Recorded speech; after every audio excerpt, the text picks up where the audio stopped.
sesat,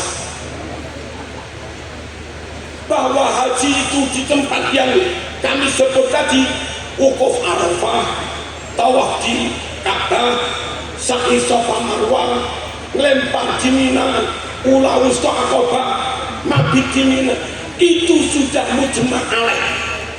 Hadisnya Sahih Muslim, khudhu anni manasikakum, kalau you melakukan manasik, ambil ajaran manasik dari saya, jangan dari yang lain-lain, karena itu sudah mujma' alaih. Siapa yang mengajarkan manasik di luar itu namanya murtad, karena menselisih sesuatu yang qat'i, menselisih yang mujma' bahaya.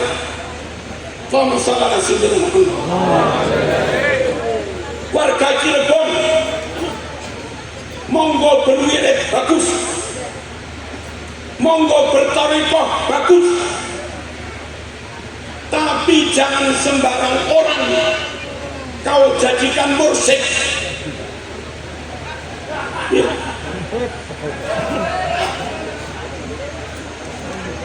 Syarat mursyid satu, harus alim, layan bagi an yakuna fi hadzal maqam ay maqamil irsyad illa man ijtama'a alaihi talatu khisal. Kata kitab manakib, nggak boleh orang menjadi mursyid dalam thariqah kecuali memenuhi 3 syarat. Satu, ilmu ulama. Yang kedua, hikmatul hukama. Yang ketiga, siasatul muluk. Mursyid syaratnya alim tenang. Yang kedua, bijaksana. Yang ketiga, mengerti siasat, karena situasi berubah-ubah. Syarat pertama saja gagal. Ada orang menyebut diri dari mursyid, jadi mursyid, bahkan mursyid nasional katanya, bahkan mursyid internasional katanya. Baca Quran salah, baca Quran salah.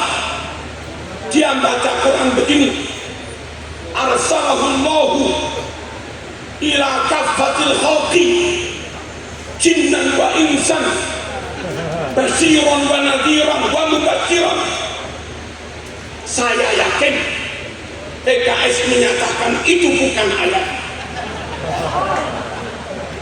MOPWI juga menyatakan itu bukan ayat. Tapi orang yang ngaku jadi mursyid internasional, yang jaraknya dari sini selisih 4 kabupaten,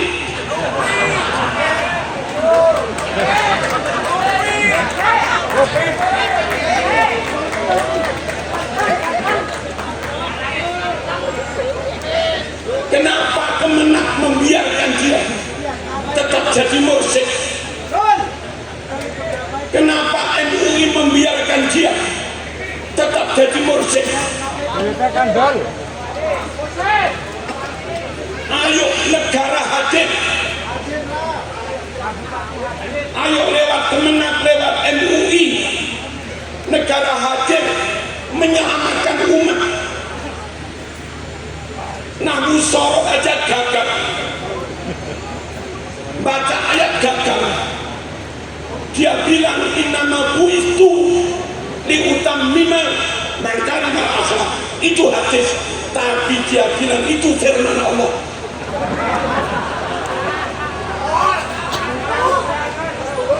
Saya sempat ketemu, saya paksa kalam bil Arabiyah, ternyata nahwu sorotnya kacau.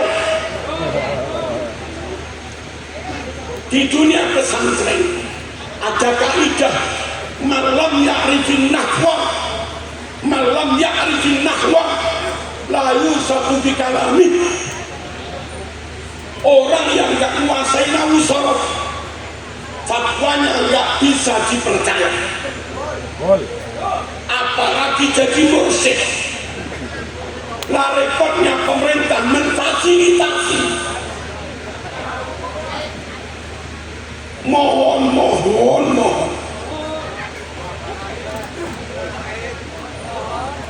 Ayo duduk bersama, membuat standar kemursyid,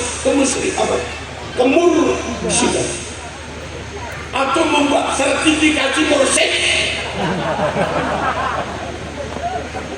Ya kita ngundang ulama internasional. Orang mau jadi mursyid, fikihnya ini Wahab, suruh baca Wahab beberapa halaman, gagal, gak usah jadi mursyid. Kalau Wahab terlalu berat, mau ini berat. Kalau itu saja gagal, jangan jadi mursyid. Mursyid itu adabnya murid kepada mursyid. Bilang apapun wajib dipercaya. Kalau mursyid gak alim, nafsiri Quran salah, mensarah hadis salah, berfatwa salah, sedang murid wajib percaya. Percaya kesalahan.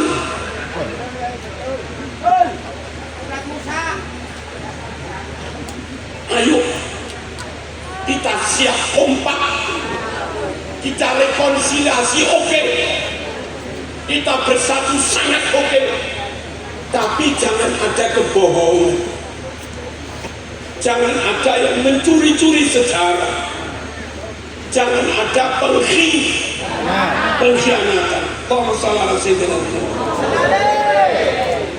Hati kami masih sakit ketika guru besar kami Hadratus Syekh Ki Muhammad Hasyim Asy'ari dikatakan Ki Hasyim pojok nol, Ki Hasyim Asy'ari pojok nol. Kok nggak ditangkap? Yang bilang itu dari golongan Ba'ali. Islam di Nusantara ini madhabnya Syafi'i, Ahlussunnah wal Jamaah. Akidahnya Asy'ariyah, Ahlussunnah wal Jamaah. Thariqahnya Junaid al-Baghdadi, Abil Hasan As-Sadili, Sultan al-Awliya Syekh Abdul Qadir Al-Jilani, tasawufnya Ghazali. Cara memadukan Islam dengan kenusantaraan pakai ajarannya wali songo. Kayak begitu mulia Islam di Nusantara. Syafi'i, Asy'ari, Qadiriyah, Naqsabandiyah, Syadziliyah. Tapi dari kaum Ba'ali ceramah Islam Nusantara sesat, Islam Nusantara kafir. Kalau kaum kayak begini kau dukung, dolim atau dibiarkan, pemerintah membiarkan kesesatan. Kalau sudah kayak begini, yang punya ilmu wajib ngomong. Idza subba ashabi wa la'ana akhiru hadhihi ummah awwalaha. Ada yang riwayat idza dhaharatil bidah wa subba ashabi wa la'ana akhiru hadhihi ummah awwalaha falyudhhiril alimu ilmahu faman lam yaf'al fa'alaihi laknatullah. Kalau kesesatan sudah merajalela,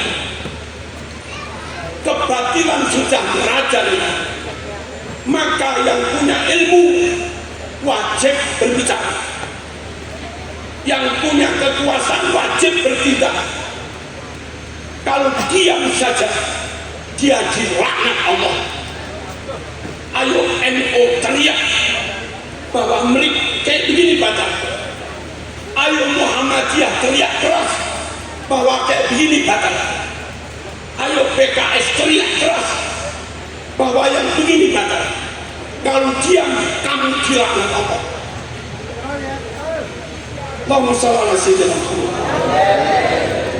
Islam Nusantara dibilang sesat.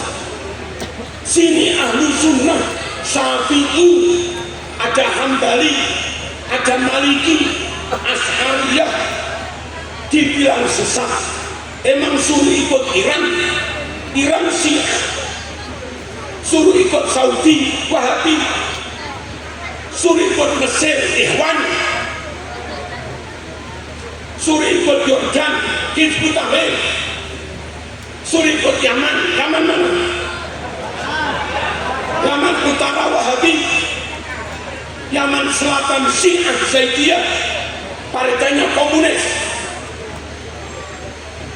Indonesia Pancasila, Bhinneka Tunggal Ika, dalam wawasan berbangsa bernegara, dan kita ahli sunnah wal jamaah.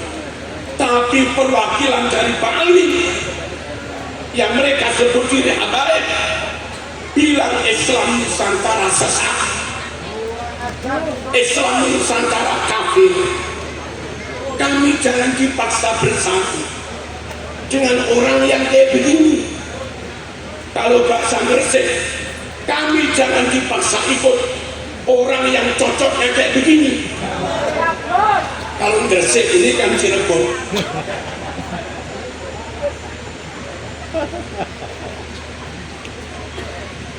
Ayo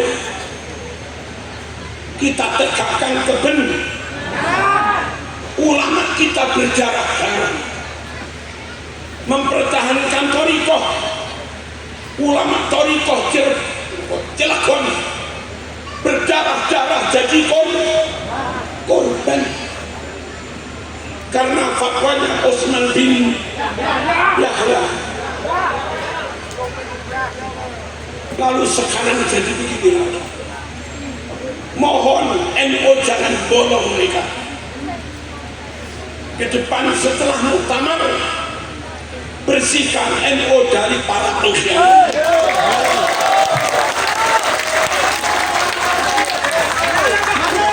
Dan NU siap rangkulan dengan Muhammadiyah, rangkulan dengan P3, siap rangkulan dengan PKS, asalkan sama-sama merangi para pengkhianat.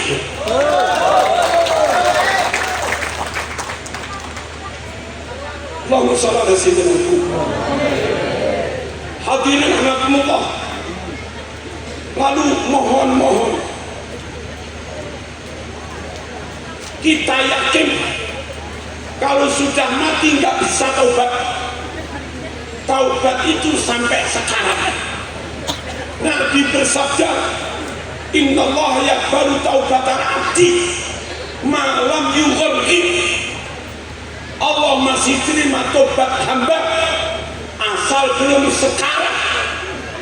Tapi dalam fatwanya mereka mengajarkan ikut kami sampai mati maksiat halal, sebab sudah di alam kubur masih bisa tobat.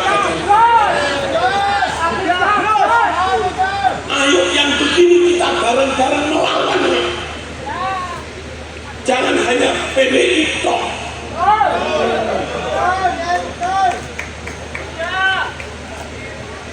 Kembali kepada yang mursyid tadi. Nunsel Imam Bukhari ketika dapat hadis nanya dari mana ini? Dari Fulan. Dia cek ke rumahnya Fulan, disurvei. Ketika nyampe rumahnya Fulan, ternyata si Fulan perawi ini menipu kuda, ngakali jalan. Kuda dia panggil pakai rumput, datanglah kuda itu. Setelah kuda datang dipegang talinya, rumput nggak diberikan, dibuang. Berarti orang ini menipu kuda, membohongi kuda. Itu hadisnya langsung dicorek oleh Bukhari. dinyatakan hadis maudhu, hadis palsu karena perawinya kadzib. Sekali bohong, hadisnya, riwayatnya haram dipercaya. Ini orang ratusan kali bohong memalsukan makan.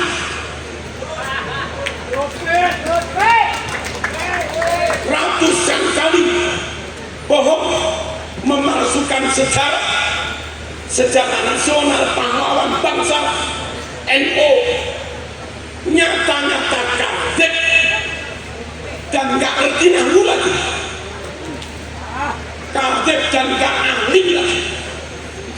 Kok yo si ono sing dadekne mursyid gitu. Terus pakai rumus apa? Kalau memang benar pengen thariqahnya benar, ayo nyari mursyid yang kamil. Kalau nggak ada ya sibul kamal, agak sempurna lah. Allahumma shalli ala sayyidina Muhammad. Hadirin rahimakumullah, yang tadi kata mereka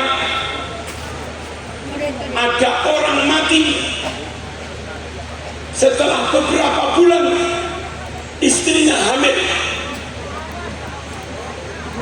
Kalau menurut Pak Wahid, janda hamil ini mesti dengan orang lain.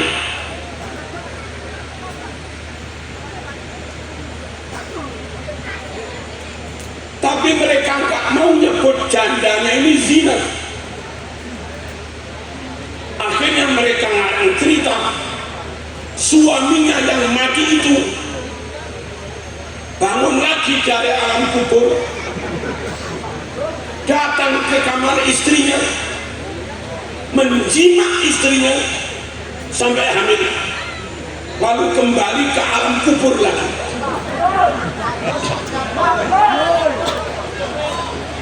Kalau ada yang percaya gak begini,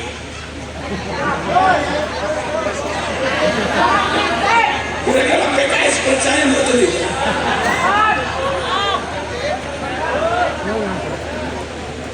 Ojo percaya, khurafat begini, khurafat jelas khurafat, sangat-sangat gak masuk akal. Kadang ke rumah hari Jumat paling jam 12:30 sudah bertamu. Tentu saya tanya, bukan Jumatan dengan lo? Dia jawab, saya Jumatan di Makkah. Tak jawab, Pak, saat kita Jumatan jam 12, Makkah masih jam 8.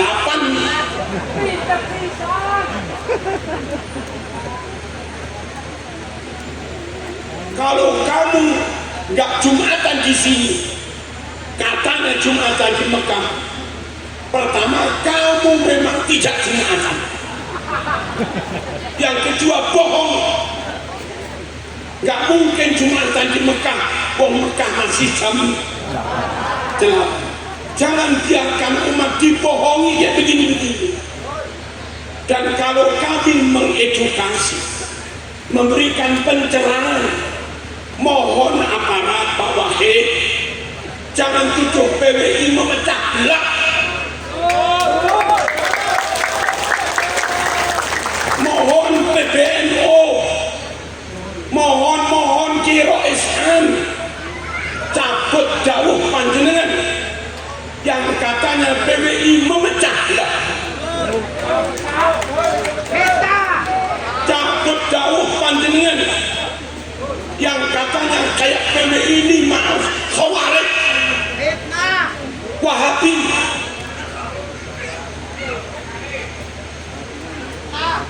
Orang menyuarakan hak dituduh Khawarij. Apa ahli sunnah itu harus mendiamkan kebatilan? Kan yang enggak. Mosok gara-gara menyuarakan kebenaran saja lalu disebut Khawarij. Dari dulu semua ulama pemberani, ahli nabi pemberani, kulil haqqa walau kana murran.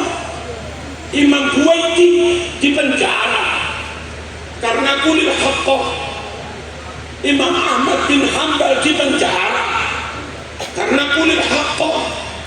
Ghazali juga di penjara karena kulil haqqa. Ki Agus Salim di penjara, maaf, Ki Hamka juga di penjara karena kulil haqqa. Mbah Hasyim Asy'ari suruh nyembah matahari nggak mau, di penjara karena kulil haqqa. Nah, kalau nggak berani kulil haqqa, maaf, sampean tak hadapkan kepada Pak Nur Wahid, nanti dicepot serbannya, diganti jilbab, dicepot bajunya, diganti kebaya, dicepot celana atau sarungnya, diganti maxi.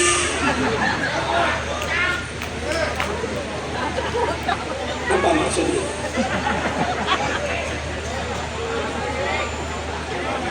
Ben jadi wedok, banyak penyimpangan di HP, banyak sekali, plus HP-nya ada di sini. Penyimpangan begini, kalau nggak kita lawan bahaya. Nah, dulu mau melawan itu nggak berani karena menganggap mereka keturunan Nabi, gitu. Khawatir kuala gara-gara Kiai Imat ini, akhirnya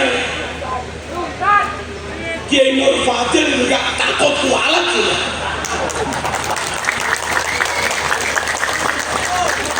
Ki Muharrar yang dari Muhyiddin Akut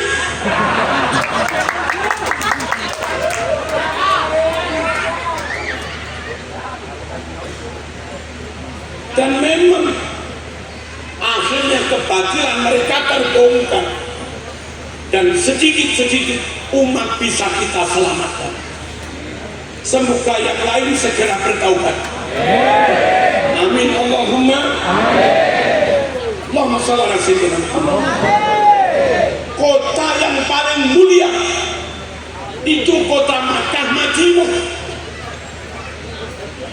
bukan Tarim. Tapi di buku mereka bilang kota yang paling mulia itu kota Tarim. Wani NU menyatakan kota Tarim melebihi Mekah Madinah. Wani Muhammadiyah berkata kota Tarim mulianya melebihi Mekah Madinah. Berani PKS berkata kota Tarim melebihi Mekah Madinah. Pantun bahasa itu ngarani kota Tarim kemuliaannya melebihi Mekah Madinah. Berani? Dan harus ayo bareng-bareng kita katakan sesat pendapat siapapun, ngaku keturunan siapapun yang mengatakan ada kota kemuliaannya melebihi tempat lahirnya Nabi Muhammad SAW atau melebihi Madinah, tempat dimakamkannya jasad mulia, jasad Nabi Muhammad SAW. Gak ada kota melebihi Makkah Madinah, tapi ajaran mereka kota Tarim melebihi mereka. Banyak mereka nggak mau haji, alasannya anak asumro oleh hati Nabi SAW. Kenapa nggak pergi ke Mekah? Saya di Tarim setiap hari mencium bau Rasulullah SAW. Kenapa harus ke Mekah? Di sini ada bau Nabi. Sampai yang katanya Mi'raj itu kalau Nabi sebelum Isra dibedahin pakai air zam-zam disucikan hatinya. Kata mereka sebelum Isra Mi'raj, sebelum Mi'raj katanya juga dibersihkan di masjid Pak Aliyah kayak Nabi Nabi dibersihkan dengan air zam-zam. Sungguh kayak begini cerita-cerita sesat. Allahumma shalli ala sayyidina Muhammad. Nun sewu, tadi ada yang baru juga ziarah di sana, entah makamnya siapa. Itu katanya sama dengan ibadah 70 tahun. Monggo PKS bareng NU, bareng PBI, bareng MUI, bareng Muhammadiyah, bareng Kemenak, duduk bersama mengkliping semua kesesatannya. Terus kita fatwakan bareng-bareng biar daya dobrak untuk melawan kebatilan itu semakin kuat. Dan nanti biar pemerintah punya alasan Pak Wakil nanti untuk rapat dengan kejaksaan dan yang lain menfatwakan golongan ini sesat. Nah gitu. Kalau PBI itu yang gak kuat, apalagi PBI melarang-larang itu panicok lagi. Terus begini, sudah sering kami sampaikan, kenapa nasab mereka jadi dibahas? Karena ada yang ganjil, ada yang janggal. Satu, Pak Saiful, Nabi itu Mekah, mereka Yaman. Nabi sukunya Quraisy, mereka sukunya ada yang Hadrami, Qahtani, Tamimi, Habsyi. Orang dari suku yang beda lalu klaim kami keturunan Nabi. Iku caranya percaya piye gitu. Orang Papua dengan Nabi jelas-jelas beda suku, beda bangsa, tapi orang Papua ngaku keturunan Nabi gitu loh. Terus ya apa cara percaya itu? Aduh, kalau kayak Said Maliki sama Mekahnya, sama-sama Quraisynya. Kalau orang meyakini Said Maliki keturunan Nabi sama Quraisynya, gagah, ganteng, Nabi Fatona, Said Maliki cerdas luar biasa, hafal ribuan hadis. Nabi dermawan, Said Maliki juga dermawan, santri gak pakai bayar. Orang kayak Said Maliki itu loh, kalau disebut keturunan Nabi, Kiai Imam gampang nerima itu. Halo. Ini orang sukunya beda, marganya beda. Nabi marga Al-Hashimi, mereka Al-Atas, Al-Empu.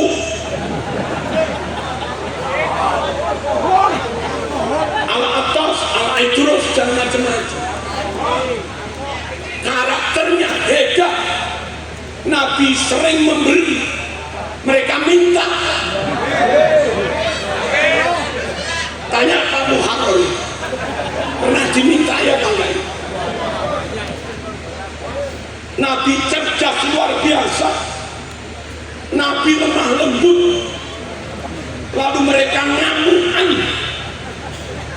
Mari asah godok, mari asah pedang, perang, perang sesama muslim, perang sesama anak bangsa.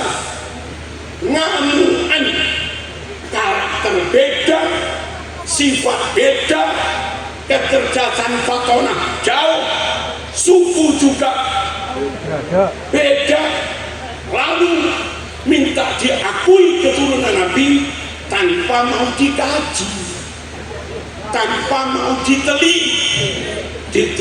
Terus bagaimana cara kita percaya? Halo? Setuju dong meneliti rasa mereka? Setuju, karena janggal itu. Janggal lagi. Ada berapa kiamat? 100. Berapa yang sudah tes DNA? 180. 180 habaib sudah tes DNA. Hasilnya bukan Quraisy, haplonya C. Kalau suku Quraisy C, suku Quraisy C. Dari data ilmiah biologis, ini barang kasat mata, nyata suku mereka beda dengan Nabi. Mereka J, suku Quraisy J. Nggak mungkin keturunan Quraisy, wah beda. Malah bisa-bisa Pak Saiku yang J. Kami nggak tahu orang Cirebon, siapa tahu masih anak cucu Mbah Said Gedongan. Anak cucu Mbah Said Gedongan nanti naiknya juga ke Sarif Hidayatullah. Coba ada tes DNA, siapa tahu J. Dari Genggong, cucu dari Ki Hasan sudah tes DNA J. Ada berapa kiai yang sudah?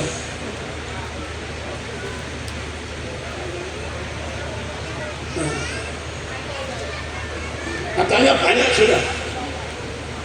Malah J. Sekali lagi, mereka perlu dikaji dan kita ragu karena memang janggal.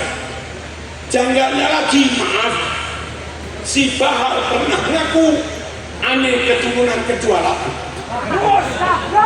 lalu diralat 29, lalu diralat bapak aneh keturunan 33, berarti aneh 34, diralat lagi aneh keturunan 38. Orang ngomong berubah-ubah begini, musuh itu percaya semua.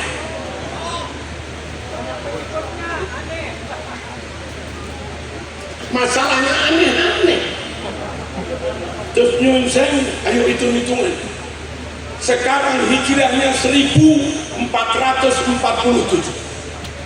Kalau ada yang ngaku keturunan ke-30 aja, itu kita tinggal membagi 1447 dibagi 30, ketemunya sekitar 49. Orang yang ngaku keturunan ke-30 berarti rata-rata jarak ibu melahirkan itu umur 49. Padahal biasanya perempuan 21 nikah, 22, 23, 24, 25, 26 punya anak. Jarak antara anak dengan orang tua liburan 23, 24, 25 wajar. Tapi kalau katanya keturunan ke-30 berarti jarak antar nasab 49 tahun. Di Jawa Timur perempuan umur 49 punya cucu. Bukan lagi jarak anak dengan orang tua, itu jarak cucu dengan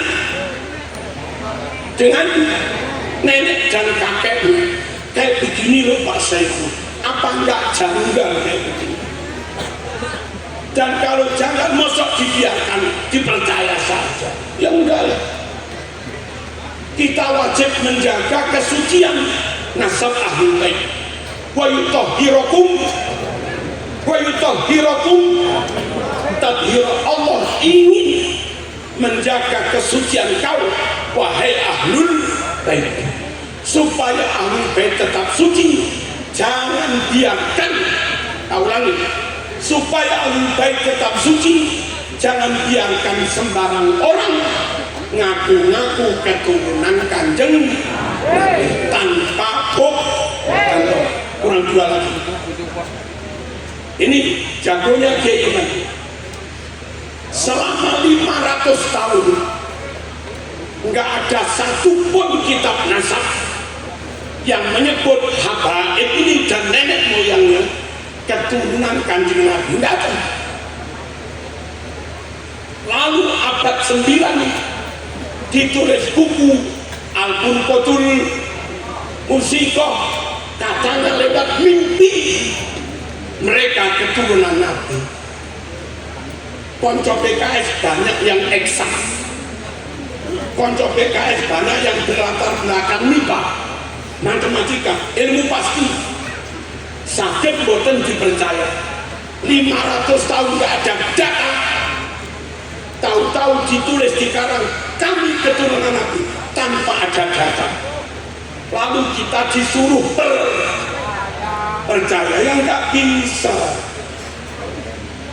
Lalu nun saya nggak usah menyebut ada tokoh yang jadi imam, munggah nasabnya yang di Pasuruan ketua apa itu juga sudah mengunggah nasabnya. Oleh teman-teman diteliti, dicermati, ternyata ada dua yang janggal rasanya. Kejanggalan pertama, di nasab mereka resmi berdok Robito Alawiyah. Kejanggalan pertama, jarak bapak dan anak 3 tahun. Apa yang bisa dipercaya? Kejanggalan kedua, anaknya lahir lebih dulu daripada bapaknya.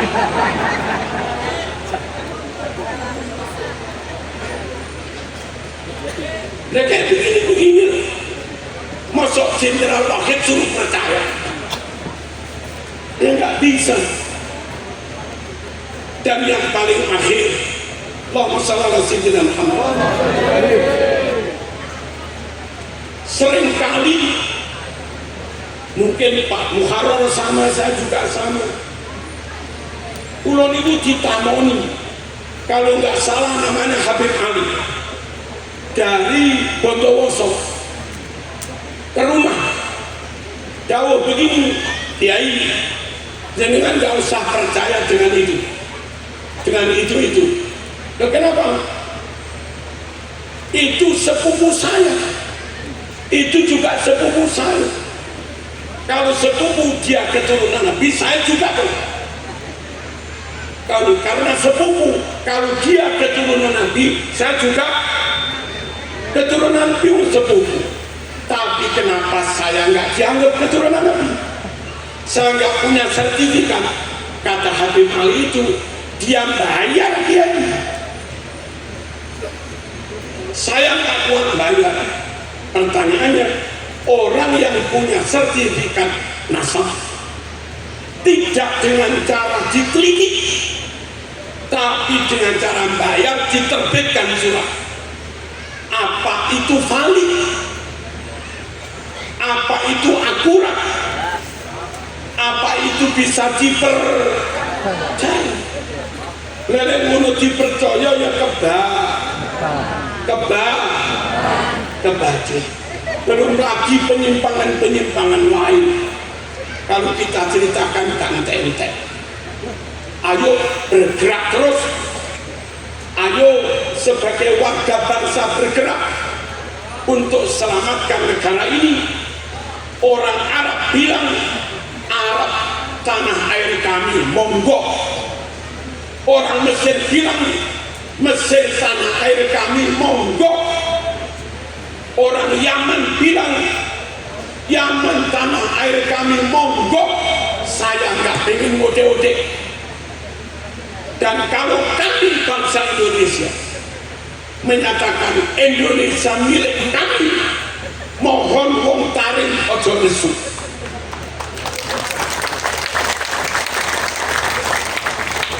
Kami nggak ganggu sampean, mohon sampean juga tidak mengganggu kami. Penutup, ayo kita sumpah pemuda,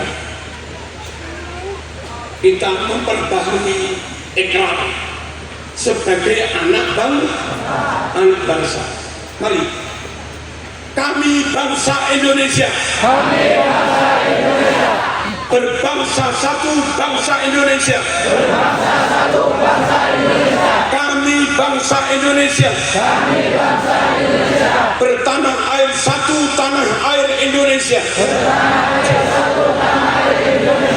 Kami bangsa Indonesia.